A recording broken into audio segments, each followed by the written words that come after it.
This is the second and last session I'll be doing where I'm reciting selections from my book, Scraps of Faith, 54 Poems of Lucius Scraps. I'll be doing 13 poems in this session. What's true? God waited for Abraham's arm to be actually starting down, the biceps fully tensed. Nothing short would do. In extremity, we learn what's true. With a good job, a good marriage, a fine son, I had everything one could expect, and yet there was a lingering dissatisfaction, a malaise. It seemed that deep down I didn't really feel or believe in anything.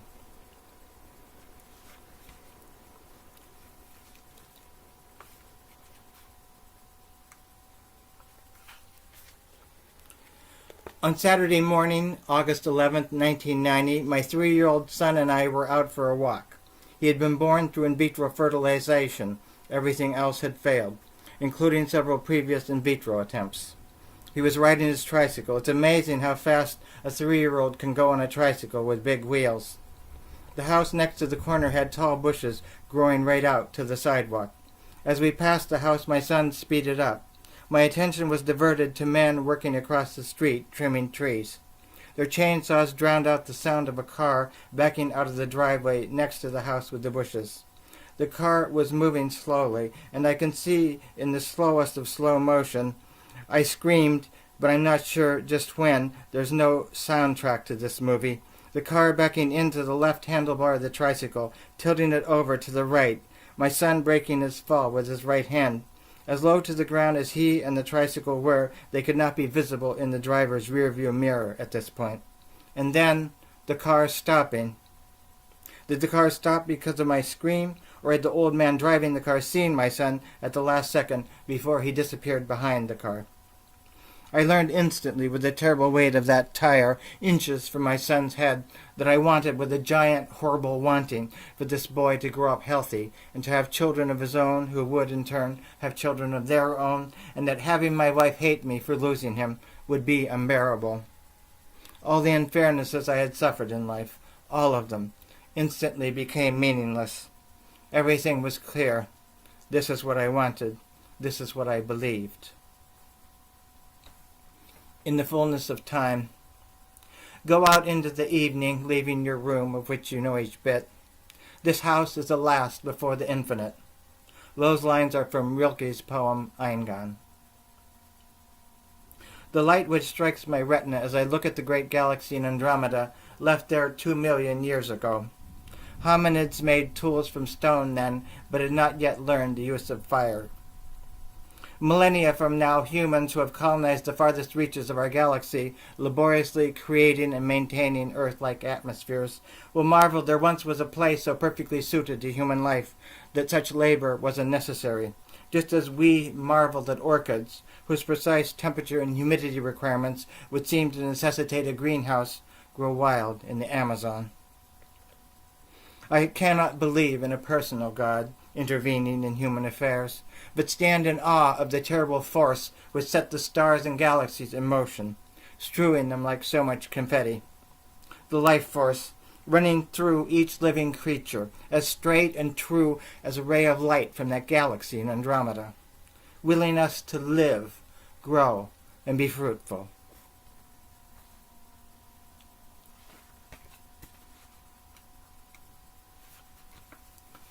Babylon. Oh, Babylon, your God is a sport utility vehicle, a VCR, and a 2-car garage. You delight in images of killing and artificially large-breasted women. Your arteries are clogged with Big Macs and 1,000 pieces of Kentucky Fried Chicken. Your God is technology. Your God is progress. Your skyscrapers rise to the heavens. Your astronauts fly to the moon. You clone sheep, alter genes, make a mountain into a parking lot. Your fields flower. Your grain bins groan under the weight of the ripe corn. But the land of your soul is a desolation. O God of Henry Ford, the Wright brothers, and Bill Gates, all the nations adore thee. Pretty soon they'll be ordering Papa John pizza by cell phone in New Guinea. Your God is Mammon. After the movies, after the quarter-pounders with cheese, supersized fries, and a large Coke, After the evening news, the hostess cupcakes, golf, beers, and swimming 20 laps. The hunger will be the same as the day you first felt it, O Babylon. The thirst of the soul, O Babylon.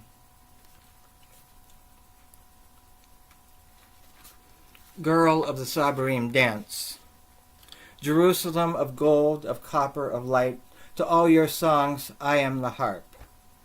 If only I could do with my words what you with your arms and legs and hands do, girl of the Tzabarim dance.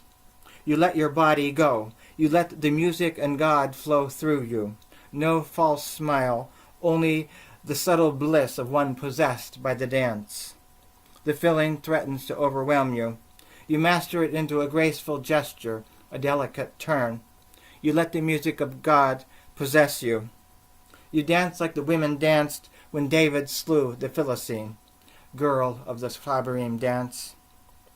If only I could do with my words what you with your arms and legs and hands do. Girl of the Tzabarim dance. There's a link online to a video of the Tzabarim Folklore Ensemble, which is what the poem's about, and it's well worth viewing, so you can check that out. Star Stuff. Sweet earth, each molecule of me has come from you. Sesame seed broken into amino acids and calcium became my tiny bones. Bananas, potassium, the cells of my brain. If we could trace each atom back, we'd find Kansas, Iowa, Ecuador, Spain. And further still, through unimaginable millennia, these same atoms, the very same, were flung from a supernova, only to recombine here on Earth. Of star stuff are we made, Carl Sagan said. And then, when I'm dead, the same in reverse, the atom's slow dispersal, pulled in by roots, washed by rivers, melted in magma, blown finally to smithereens by the exploding sun.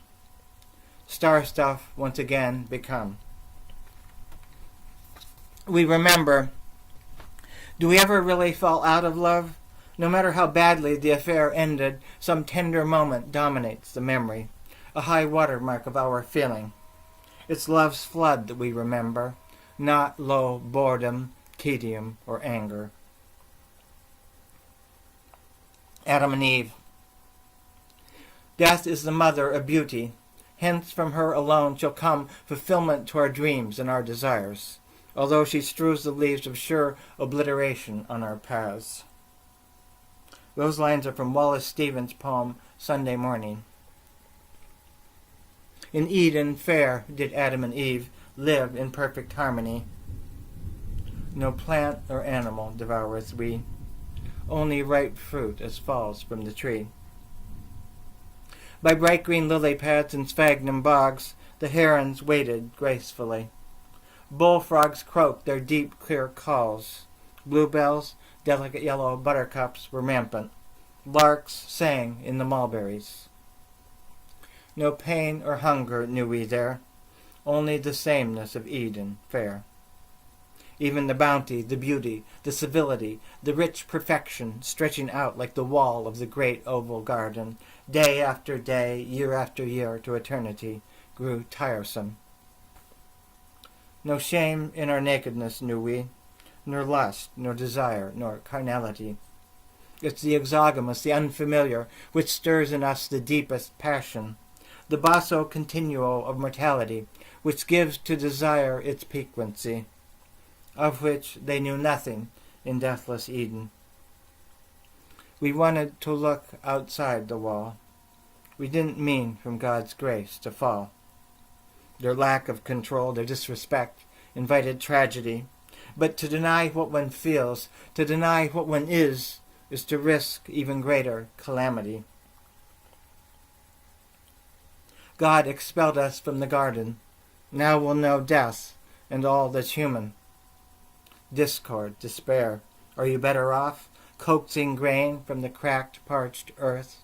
Maybe you paid too much for your freedom. Maybe you wish you were back in the garden. There be good inside the garden. There be good outside. There is no perfect Eden. Pocahontas. Pocahontas, little snow feather, what possessed you to marry that pale stranger, to cross the blue, blue Atlantic, leaving behind your mother and your father? How naive you were to think they wouldn't destroy you. But Pocahontas, little snow feather, bones under England's soil, it is your spirit, not that of Cortez or Colonel Forsyth, your generosity, your love, which will prevail. There is a page of notes, both online and in the printed book, about this poem.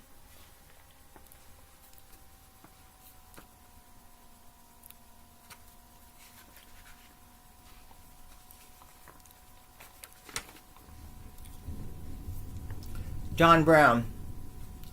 John Brown, you scare me. You look like a man possessed by a demon. You look like a man who could kill his son.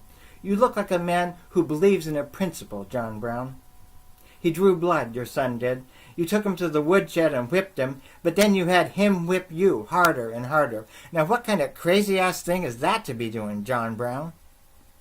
You were a farmer, tanner, wool trader, land dealer, surveyor, shepherd. Failed at them all, went bankrupt, but loved your family, held it together, John Brown. You lived with black people at North Elba, seated free black men in your pew at church.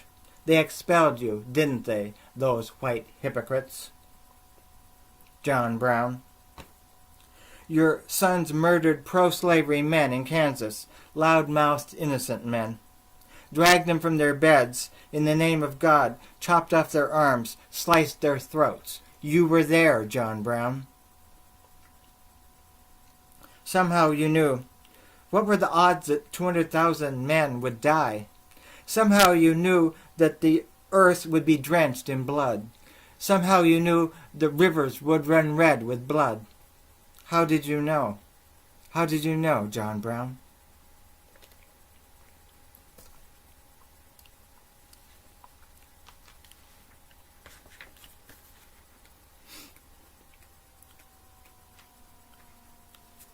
A poem of the Millennium. January 1st, 1000. Year 1000, January 1, starts the new millennium. Le Vilain Jacques in Reims wakes to find his world unchanged. His hut stinks, his flowers wormy. He fears God's wrath, but trusts his mercy. Walled in by his community, set in Christian certainty, by their fireplace with his family sitting, he plans the plots he'll plant come spring. The stars above him do not move. He knows God's power and his love.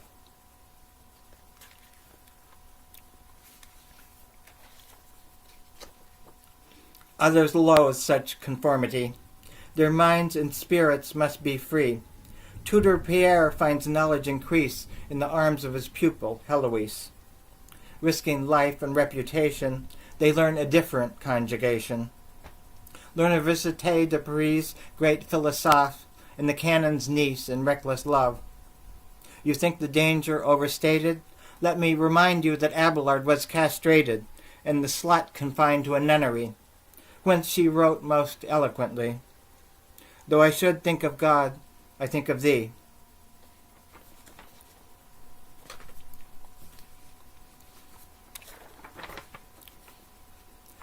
$12.25.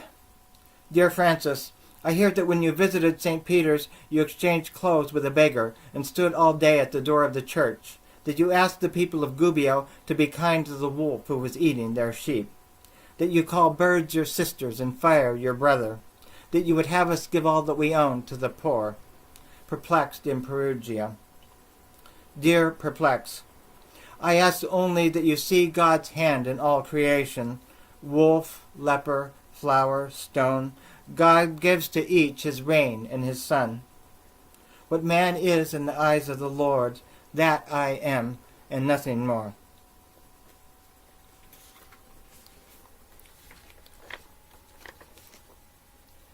$15.17. Martin Luther says you can't buy salvation. The individual conscience is the only true religion. Of intermediaries he'll have none. Man is responsible to God alone. The Bible, being God's holy word, must by each Christian be read and understood. Humble toil is the service of God, far surpassing the holiness of monks. God is terrible in his majesty. By faith in God are we made free.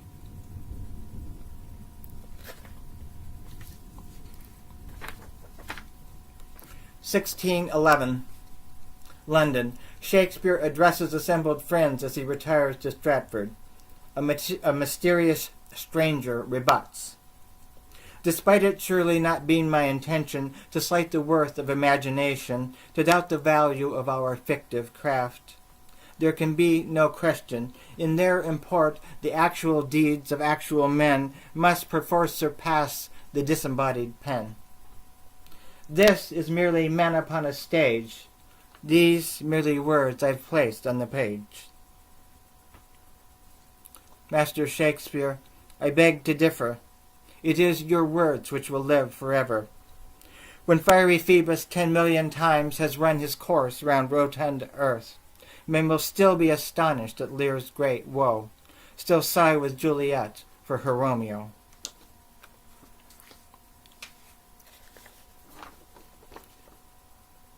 (1711) They've placed Monsieur Voltaire in prison.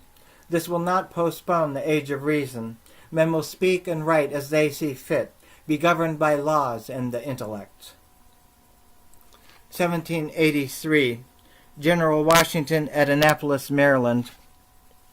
My friends, I'm honored deeply by the faith which you here show in me. Your confidence that these qualities which serve so well in war might now to governance be applied successfully. I myself have doubts. I fear that battle's clear cold steel will be dulled in the gauzy murk of diplomacy.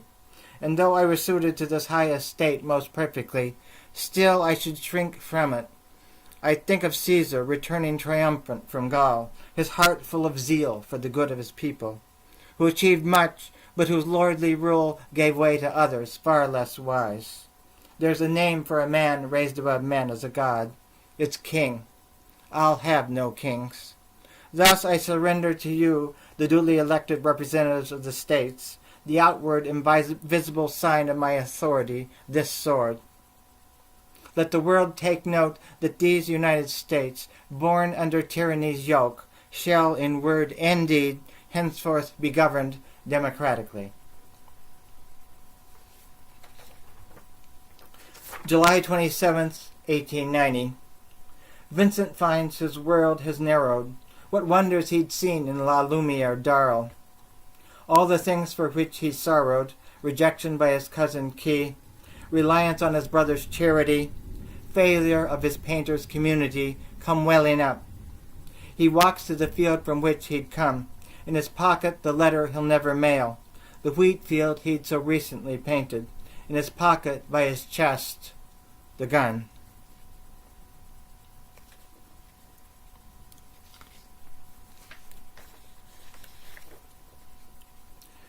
July 16th, 1945.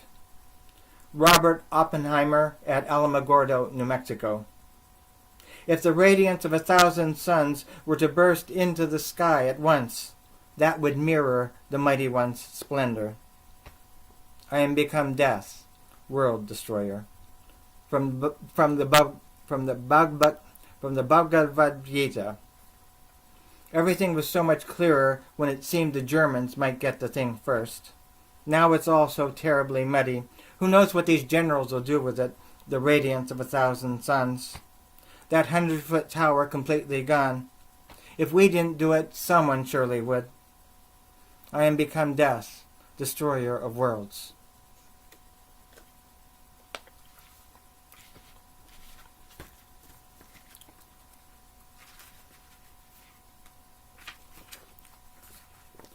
January 1st, 2000. Year 2000, January 1, starts the new millennium. The sales clerk Jacques in Reims wakes to find his world unchanged. He's got internet access, 2 cars. He doesn't fear the universe. The only group he's part of is guys who drink at the local bar. He goes to church but doesn't believe. His job, his marriage, nothing is certain. Even the stars above him move. He knows God's power, but not his love.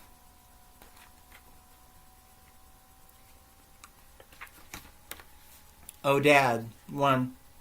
Oh, Dad, cried my son, with the huge, unrestrained sobs of a 5-year-old. Justin Borley knocked me down. He kicked me and called me a loser because we lost the game. Does it hurt badly? Where does it hurt? Let me give you a hug. Justin Borley is a bad, mean boy. A few children are like that. I will speak to his parents. You must not be. You must always be kind, though you can defend yourself.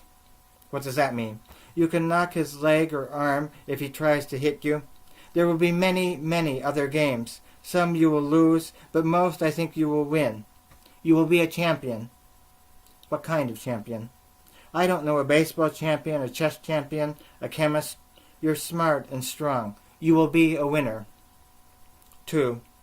Oh, Daddy, cried my daughter, with the heartfelt sobs of a 16-year-old. I loved him so much. I wanted him so much. And now he's gone. I'll never find anyone else to love. I might as well be dead.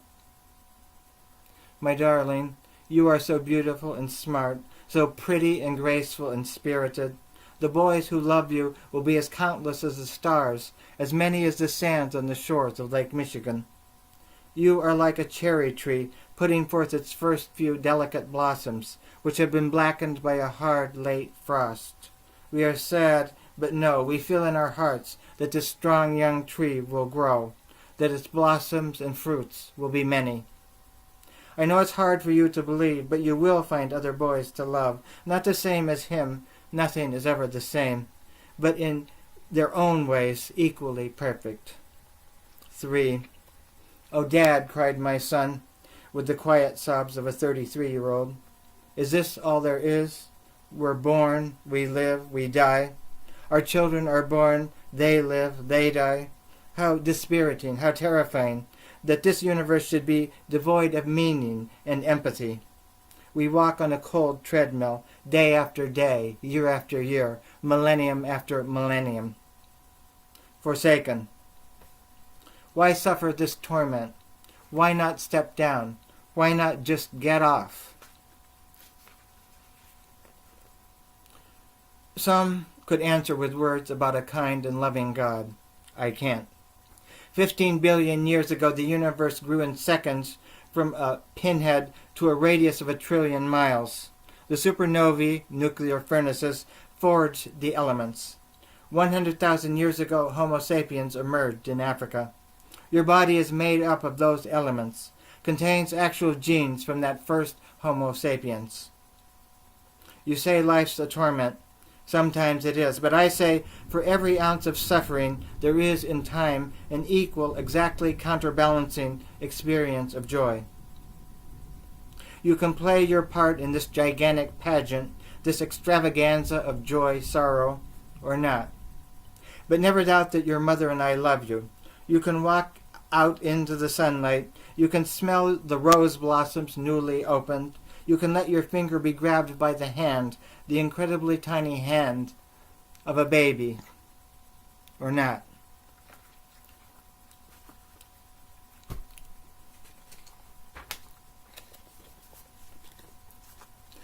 A memorial poem for Rembrandt, who never had one.